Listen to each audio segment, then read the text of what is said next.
भगवान श्री कृष्ण ने भविष्य की चिंता व्यर्थ बताई है। उन्होंने वर्तमान में जीने को सर्वोचित बताया है। भगवान श्री कृष्ण ने गीता में चिंता न करने की बात कही है। वह कहते हैं कि क्यों व्यर्थ की चिंता करते हो? तुम क्या लेकर आए थे जो खो गया है? कर्म पर तुम्हारा अधिकार है, फल पर नहीं।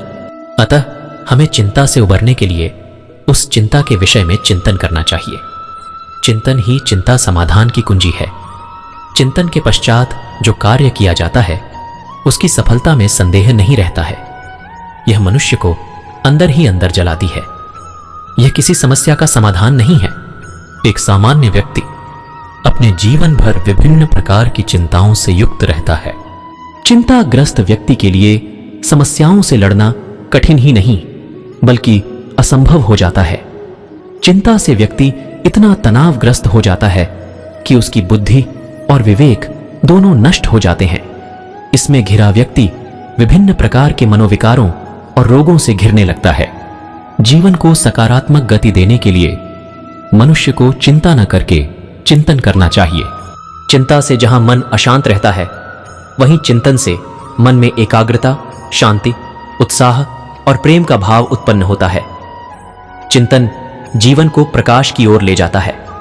चिंतनशील व्यक्ति के लिए कोई न कोई सुगम मार्ग अवश्य मिल जाता है। वास्तव में चिंता ही चिंतन को जन्म देती है। जब व्यक्ति किसी समस्या से ग्रस्त होता है तभी वह उस समस्या के बारे में चिंतन करता है और चिंतन से समस्या का समाधान निकालता है।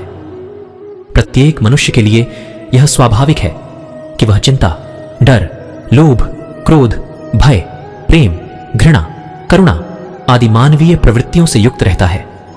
मनुष्य को चाहिए कि वह इन स्वाभाविक प्रवृत्तियों से बिना घबराए इनका सामना करे और आगे बढ़े।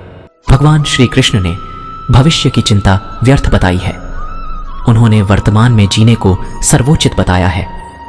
भगवान ने चिंता न करने की बात कही है। वह कहते हैं कि क्यों व्यर्थ की चिंता करते हो? तुम क्या लेकर आए थे जो खो गया है? कर्म पर तुम्हारा अधिकार है, फल पर नहीं। अतः हमें चिंता से उबरने के लिए उस चिंता के विषय में चिंतन करना चाहिए। चिंतन ही चिंता समाधान की कुंजी है। श्री कृष्ण ने अर्जुन से कहा था कि जिसने आत्मज्ञान प्राप्त नहीं किया वह ईश्वर को कैसे जान सकता है? और आत्मज्ञान प्राप्त करने के लिए चिंतन जरूरी है, चिंता नहीं।